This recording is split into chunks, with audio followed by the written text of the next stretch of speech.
తెలంగాణ ముఖ్యమంత్రి Revanth Reddy Congress party MLC Teenmaar మల్లన్నను party నుండి సస్పెండ్ చేద్దామనే ఆలోచనలో ఉన్నట్టుగా పెద్ద ఎత్తున సోషల్ మీడియాలో ఒక ప్రచారం అవుతున్నది.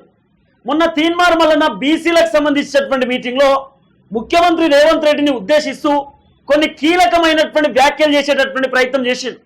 తెలంగాణ రాష్ట్రానికి రేవంత్ రెడ్డి లాస్ట్ ఓసీ ముఖ్యమంత్రి, నెక్స్ట్ 2028-29 నాటికి తెలంగాణ రాష్ట్రానికి బీసీ లీడర్ ముఖ్యమంత్రి కాబోతున్నాడంటూ కూడా తీన్మార్ మల్లన్న మాట్లాడేటటువంటి ప్రయత్నం కూడా చేసిండు. అలాగే తీన్మార్ మల్లన్న మాట్లాడిన తర్వాత తీన్మార్ మల్లన్నకు సంబంధించినటువంటి వీడియోలు తెలంగాణ రాష్ట్ర వ్యాప్తంగా సంచలనంగా మారింది. సోషల్ మీడియా మొత్తం కూడా ప్రచారమైనటువంటి ఆ సిచ్యువేషన్ కూడా మనం చూసినాం. ఎక్కడ చూసినా కూడా ట్విట్టర్లో, వాట్సాప్లో, ఫేస్బుక్లో, యూట్యూబ్లో, ఇన్స్టాగ్రామ్లో మొత్తం ట్రెండింగ్ అయిన వీడియో. సో ఏంది, తీన్మార్ మల్లన్న కాంగ్రెస్ పార్టీలో ఉంటూ, కాంగ్రెస్ పార్టీ తెలంగాణ రాష్ట్రంలో అధికారంలో ఉన్న ప్రతిపక్షంలో ఉన్నటువంటి పార్టీ కూడా కాదు, అధికార పార్టీలో ఉన్నటువంటి తీన్మార్ మల్లన్న, అధికారంలో ఉన్నటువంటి తీన్మార్ మల్లన్న వాళ్ళ సొంత పార్టీకి సంబంధించినటువంటి నేత తెలంగాణ రాష్ట్ర ముఖ్యమంత్రిని పట్టుకొని ఈ విధమైనటువంటి వ్యాఖ్యలు చేయడం ఏంది, వ్యాఖ్యల వెనకాల ఎవరున్నారు, మల్లన్న ఇలాంటి వ్యాఖ్యలు చేయడానికి గల కారణం ఏందనేది మొత్తం కాంగ్రెస్ పార్టీలో పెద్ద ఎత్తున ఒక చర్చ నడిచిందట. సో మల్లన్న వ్యాఖ్యల తర్వాత చాలా మంది మంత్రులు, ఎమ్మెల్యేలు, ఎమ్మెల్సీలు, ఎంపీలు తీన్మార్ మల్లన్న పైన రేవంత్ రెడ్డికి కంప్లైంట్ ఇచ్చే ప్రయత్నం చేస్తున్నారట. మల్లన్న ఈ విధంగా మాట్లాడితే కాంగ్రెస్ కి డ్యామేజ్ అవుతుంది, కాంగ్రెస్ పార్టీ పరువు పోతుంది, పబ్లిక్ కాంగ్రెస్ ని నమ్మే అవకాశం ఉండడు, ఒకవేళ మల్లన్న ఈ విధంగానే క్వశ్చన్ చేసుకుంటూ పోతే జిహెచ్ఎంసీ ఎన్నికలలో మనకు రావాల్సినటువంటి సీట్లు రావు, సర్పంచ్ ఎన్నికలలో కూడా ఇబ్బంది అవుతుంది. సో మల్లన్నను పార్టీలోకి వెళ్ళి తీసేయాలి. ఇదే పాయింట్ ఆఫ్ లో చాలా మంది కాంగ్రెస్ కి సంబంధించిన నేతలు రేవంత్ రెడ్డికి కంప్లైంట్ ఇస్తున్నారు.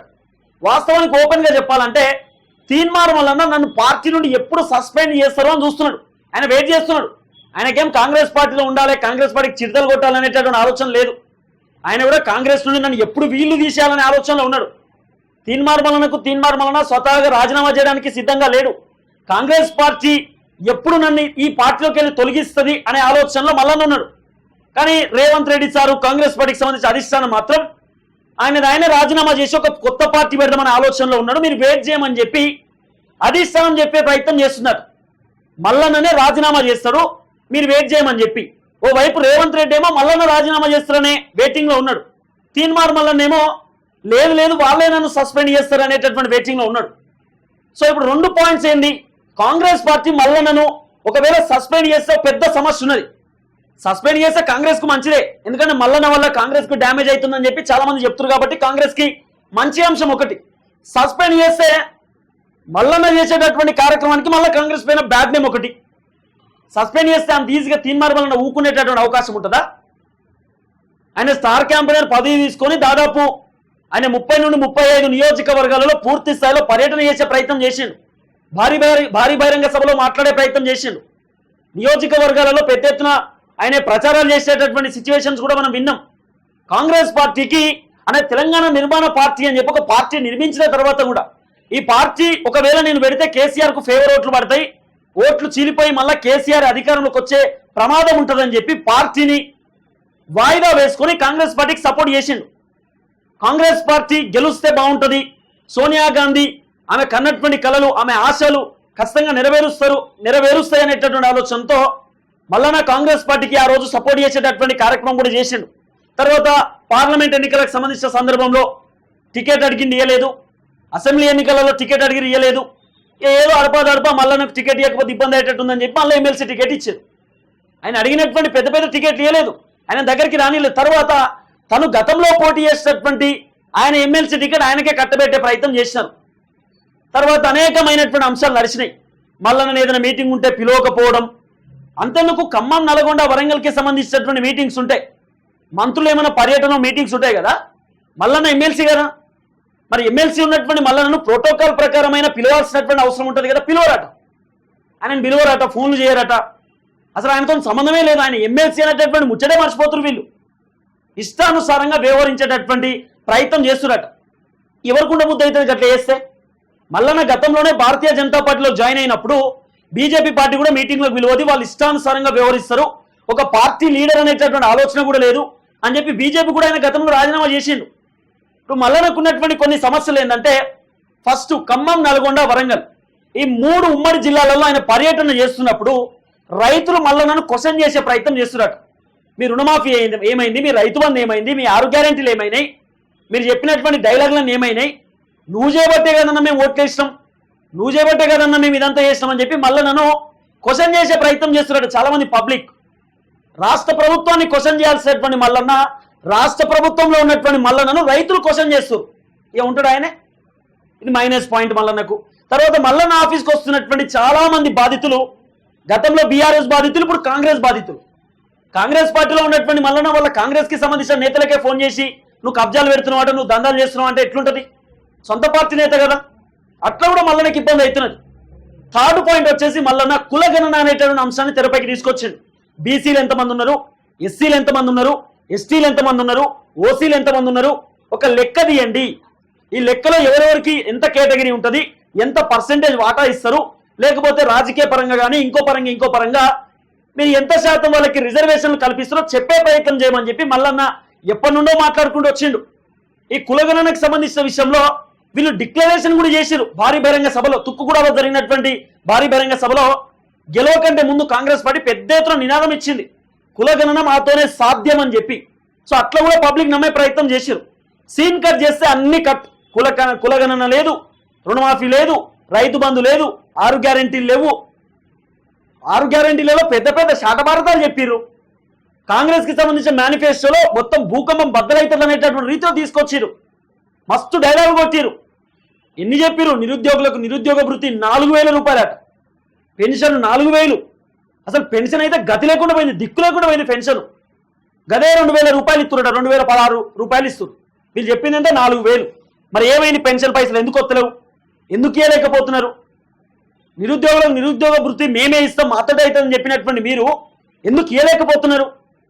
ఆ నిరుద్యోగ భృతికి సంబంధించిన అంశం ఎందుకు మీరు తెరపైకి తీసుకురాలేకపోతున్నారు? మళ్ళీ మీరు ఏం చెప్పారు? మేము ఉద్యోగాలు కూడా ఇస్తామని చెప్పినారు. మరి ఉద్యోగాలు ఎటు పోయినాయి? ఇప్పుడు మల్లన్నను నిరుద్యోగులు కూడా వాళ్ళ వెహికల్స్ ఆపుతున్నారు, మల్లన్న వెహికల్స్.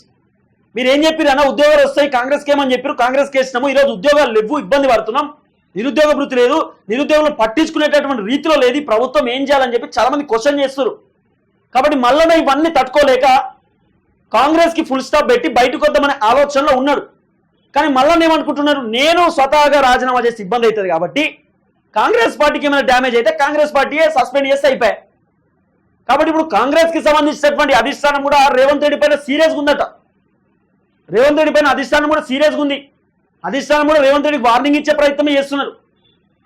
ఇప్పుడు రేవంత్ రెడ్డికి 2 ఆప్షన్స్ ఉన్నాయి. ఒకటి, పార్టీని డ్యామేజ్ చేస్తున్నటువంటి మల్లన్నను పార్టీలోకి వెళ్ళి తీసేయాలి. లేకపోతే ఒకవేళ మల్లన్నను పార్టీలోకి వెళ్ళి తీసేస్తే ఇంకా ఎక్కువ డ్యామేజ్ అవుతుంది. ఎందుకంటే మల్లన్న ఇంకా గట్టిగా మాట్లాడతాడు. ఇప్పుడు మల్లన్న కాంగ్రెస్ పార్టీలో ఉన్నాడు కాబట్టి తగ్గి మాట్లాడుతున్నాడు. కాంగ్రెస్ పార్టీలో ఆయన కీలక పాత్ర పోషిస్తున్నాడు, ఎమ్మెల్సీగా ఉన్నాడు కాబట్టి సో మన ప్రభుత్వము మన ప్రజాపాలన అని చెప్పి కొంత న్యూట్రల్ వేలో పోతున్నాడు. రేవంత్ రెడ్డిని అడపాదడప తిట్టడం మీన్స్ విమర్శించడము, కాంగ్రెస్ పార్టీకి సంబంధించిన నేతలను కొంత అడపాదడప విమర్శించడం, ఇట్లా పోతున్నాడు. ఒక వేలో, ఒక ఎల్లో సిగ్నల్లో పోతున్నాడు, ఒక ఎల్లో సింబల్ రోడ్లో పోతున్నాడు. అదే మల్లన్నను కాంగ్రెస్ పార్టీ కనుక సస్పెండ్ చేస్తే మొత్తం రెడ్ రోడ్డే ఉంటుంది, ఇక రెడ్ సింబలే ఉంటుంది. ఆయన ప్రతిపక్షంలో ఉన్నప్పుడు తీన్మార్ మల్లన్న, బీఆర్ఎస్ పార్టీ అధికారంలో ఉన్నప్పుడు మల్లన్నకు ఏ పార్టీ సపోర్ట్ లేకుండా ఇండివిజువల్ ఉన్నప్పుడే బీఆర్ఎస్ పార్టీలకు పాయింట్ తడిచిపోయింది. ఆ రోజు అంతా కొట్లాడినాయి. ఈ రోజు మల్లన్న ఆయన కీలక పాత్ర పోషిస్తుండు, కాంగ్రెస్ పార్టీలో ఉన్నాడు. ఇదే కాంగ్రెస్ పార్టీ మల్లన్న కనుక సస్పెండ్ చేస్తే తీన్మార్ మల్లన్న చూసుకుంటూనే ఉంటాడా? కేసీఆర్తో కొట్లాడినటువంటి మల్లన్నకు రేవంత్ రెడ్డితో కొట్లాడడం పెద్ద లెక్క కాదు కదా. కాబట్టి ఇప్పుడు రేవంత్ రెడ్డికి 2 ఆప్షన్స్. మల్లన్న కాంగ్రెస్ పార్టీ పైన ఘాటు వ్యాఖ్యలు చేస్తున్నాడు, కాంగ్రెస్ ప్రభుత్వాన్ని విమర్శిస్తున్నాడు, రేవంత్ రెడ్డిని విమర్శిస్తున్నాడు. వీళ్ళు చేస్తున్నటువంటి యాక్టివిటీస్ పైన మల్లన్న మాట్లాడే ప్రయత్నం చేస్తుండు. ప్రజా సమస్యల పైన మాట్లాడాలంటే అధికార పార్టీని విమర్శించాల్సిన దాంట్లో ఆప్షన్ లేదు. అధికార పార్టీ చేస్తున్నటువంటి కొన్ని తప్పుడు నిర్ణయాలు కానివ్వండి, వాళ్ళు చేస్తున్నటువంటి కొన్ని అంశాల పైన యాజ్ ఏ జర్నలిస్టో లేకపోతే యాజ్ ఏ ఒక పబ్లిక్ లీడర్ క్వశ్చన్ చేయాల్సినటువంటి అవసరం ఉంటుంది. ఇప్పుడు మల్లన్న ఆయన ఎమ్మెల్సీకి సంబంధించినటువంటి 3 జిల్లాలు, ఖమ్మం, నల్గొండ, వరంగల్, ఈ 3 జిల్లాలలో తీన్మార్ మల్లన్నను కనుక పబ్లిక్ క్వశ్చన్ చేస్తే మల్లన్న ఎవరిని క్వశ్చన్ చేయాలా? పబ్లిక్ మల్లన్నను క్వశ్చన్ చేస్తే మరి మల్లన్న ఎవరిని క్వశ్చన్ చేయాలి? మళ్ళీ క్వశ్చన్ చేయాల్సింది రేవంత్ రెడ్డినే కదా. మరి అదే పని చేస్తున్నాడు. వీళ్ళకి నచ్చలేదు. ఎందుకు నచ్చలేదు? అధిష్టానం కూడా చెప్పిందట, తీన్మార్ మల్లన్న ఆయన సైలెన్స్ ఉండాలంటే ఆయన బాధ్యతలు అప్పగించాలి. ఏం బాధ్యతలు? మంత్రి పదవి. మల్లన్నకు ఒక మంత్రి పదవి ఇస్తే ఫుల్ పని అవుతుంది మల్లన్నకి. అంటే బర్డెన్ ఎక్కువ పడుతుంది, పనిలో మునిగిపోతాడు. కాబట్టి ఆయన ఎక్కువ మాట్లాడలేడు. ఎప్పుడు క్యాబినెట్ పబ్లిక్ కీలకమైనటువంటి కార్యక్రమాలు అని చెప్పి, లేకపోతే మీటింగ్స్, ఓపెనింగ్స్ ఇవన్నీ ఉంటాయి. బిజీ అయిపోతాడు. ఆయనను బిజీ పర్సన్ లెక్క చేయమని చెప్తున్నారట. రేవంత్ రెడ్డికి ఏమో మల్లన్నకు మంత్రి పదవి వేయడం ఇష్టం లేదు. ఇష్టం లేక రేవంత్ రెడ్డి యాక్సెప్ట్ చేస్తలేదు. అదే మల్లన్నకు మంత్రి పదవి ఇస్తే ఈ రోజు ఆయన సైలెన్స్ ఉంటాడు. ఎందుకంటే ఆయన బొచ్చడి పనులు ఉంటాయి. స్క్రీన్ ముందుకు వచ్చి మాట్లాడేంత టైం కూడా ఉండదు మంత్రికి. అనేకమైనటువంటి కార్యక్రమాలు ఉంటాయి. ఆయన మల్లన్న కూడా నాకు మంత్రి పదవి వద్దని కూడా చెప్తున్నాడు. ఆయన కొత్త పార్టీ పెట్టడానికి రెడీగా ఉన్నాడు. ఇప్పుడు ఆయన కొత్త పార్టీ టీఎన్పీ తెలంగాణ నిర్మాణ పార్టీ పెట్టడానికి సిద్ధంగా ఉన్నాడు. ఆ పార్టీ త్రూ ముందు పోదాం అనేటటువంటి ఆలోచనలో మల్లన్న ఉన్నట్టుగా పెద్ద ఎత్తున నడుస్తున్న చర్చ. కాంగ్రెస్ పార్టీలో ఏమో తీసేయడానికి రెడీగా ఉన్నాడు. తీసేయడానికి కాంగ్రెస్ వాళ్ళు రెడీగా ఉన్నారు. రాజీనామా చేయడానికి మల్లన్న రెడీగా ఉన్నాడు. మల్లన్న రాజీనామా చేయాలనేమో కాంగ్రెస్ అధిష్టానం చూస్తుంది.